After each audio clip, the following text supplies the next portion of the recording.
All right, example 4, they drew a nice, lovely picture of a circle that is graphed in our Cartesian plane. Here's our x-axis right here. Here's our y-axis right here.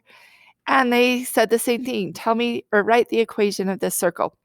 So again, remember, to find the equation of a circle, we need two things. We need to know the center of the circle, our h and our k right here, and we need to find the radius.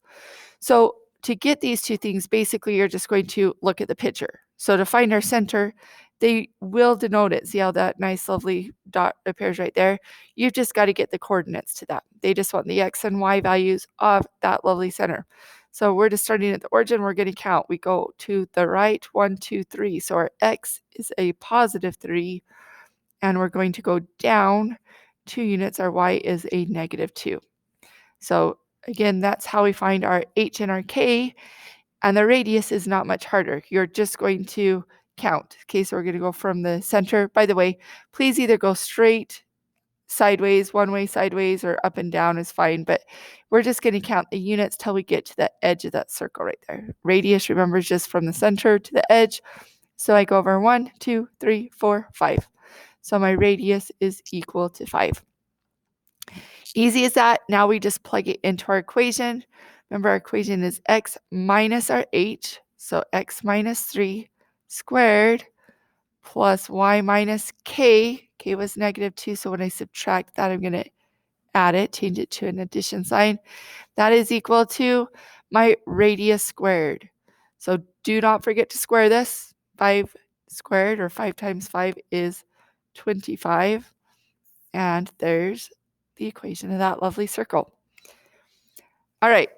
Yesterday, I taught this in class, and most of the class thought this next one was the hardest. I'm going to try and make it a little bit easier as I'm teaching it right here. So notice on example 5 here, they've given us the h. That 1 is an h. This negative 5 is my k. That's my center of my circle. Now, I, again, remember, need the center of a circle and my radius in order to be able to write the equation. Here, they didn't give me the radius. They gave me another point on the circle. So if we were to graph this like on the Cartesian plane, we would just have like the center point and one of these points that's along the edge of the circle here. So they want us to be able to find the radius from this information that they gave us. Now, last year, you actually did this in your class last year when you were doing all your linear functions. There is a distance formula, and I'm going to give it to you and show you how to do it that way, but then I'm going to show you the way that I would do this problem. Okay, so if you'll remember the distance formula, you probably don't remember it because I never remember it either. But the distance between 2 points, which in this case, I'm going to actually change this. This confused everybody when they saw D. They thought it meant diameter, but it really means distance. So the distance between the center and a point on the circle is your radius. So I'm actually going to make that, instead of a D, again, yesterday the class got confused with the diameter, I'm going to put the radius. My radius is, but your formula last year was the distance formula, which said D. So some of you will recognize this, but the distance formula is this. It is the square root of x, how do they write it? x2 minus x1 squared plus y2 minus y1 squared. Hopefully that looks kind of familiar to you, but that's just how you find the distance between 2 points. Again, I'm going to show you where this comes from as well.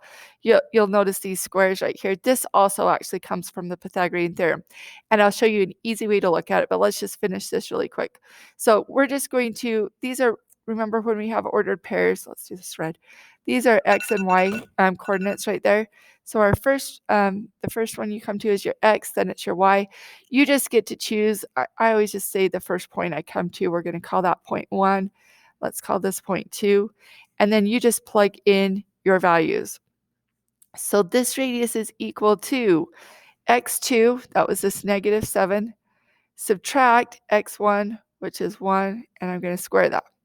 Then I add it to my y2, which is my negative 13, subtract negative 5. Again, when you subtract a negative, you're going to add that 5 and have that squared. And then just clean it up. So I know -7 subtract 1 is -8. So -8 squared, I'm going to go ahead and just say -8 times -8 is 64. -13 plus 5 is also -8. -8 times -8 is 64. So my radius here is equal to the square root of 128. And don't put it into the calculator. I don't want to know an approximation. We just want to know. Go ahead and leave it as a radical. It's okay. Notice up here for this example, you could barely see we had a square root. So that's fine. As long as you got r equals, you're good to go. Now, again, you've got to have remembered the distance formula to use this. So if you've got it written down and want to use that, that's fantastic. Use it. It's easy. I find that the distance formula actually came from, like I say, the Pythagorean theorem, from making a right triangle. So when I do this, I would kind of go off to the side right here. Let's come clear over here. And we're going to I just kind of roughly sketch this point. So I go over 1 and go down 5. I'm actually going to draw, let me put this up here. So we're going to I'm going to go over 1 and down 1, 2, 3, 4, 5. Okay, so it's about right here. Sorry, my board is all off here. That is not where it is. I am messing this one up, aren't I?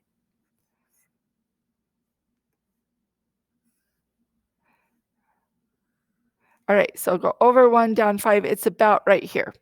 Okay, in fact, let's just kind of guess where these points are. When I go over -7 and down 13, I've got this nice little point down here. So here's the center of my circle.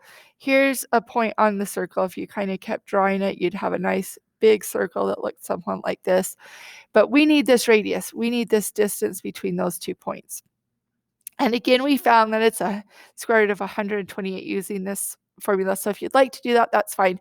Here's what I feel is easier. Instead of memorizing this, I will draw a right triangle. So I'm going to go over and then down right here. This is not drawn to scale, by the way. But this R right here, this is my C. That's what I'm trying to find, is my C squared. So all I'm going to do is I'm going to find the length of this side up here. Now remember, sideways is my x's. These are your x values. So I am just going to find the length of this. I look at my x's. I say between a +1 and a -7, how far is it between -7 and 1? Well, from -7 to 0 is 7. And then I go over to 1. That's 1 more. So this side is 8 right there. Then you do the same thing with your y's. Notice this side right here, up and down, that's your y values. That's how far apart the y value is from the center to that point. So I look at my y values. I go from -5 to -13. Well, -5 to -13, that's a difference. There's 8 numbers in between -5 and -13. So that side, again, is 8, not drawn to scale. And then I can just go ahead and do my a squared plus b squared equals c squared. So 8 squared plus b squared is equal to r squared c squared. And again, it'll give you this 8 squared, which is 64, plus 8 squared, 64, is equal to r squared. And we pretty much have the same thing. We have our 128 is equal to r squared. That's what we have over here. We just took the square root to get it to r.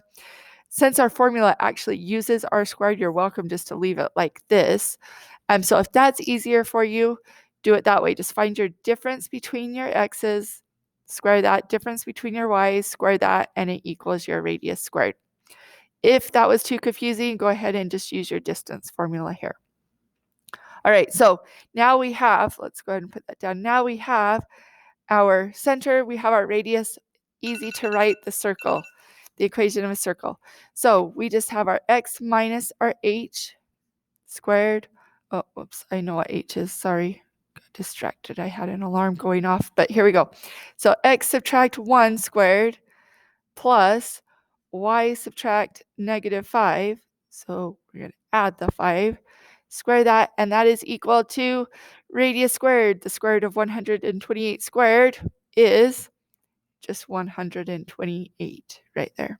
Remember, if you take the square root and then square it, it just puts you back to where you were. And that Is this done with what everyone thought was the hardest example on this whole paper? Okay, next ones will be in the next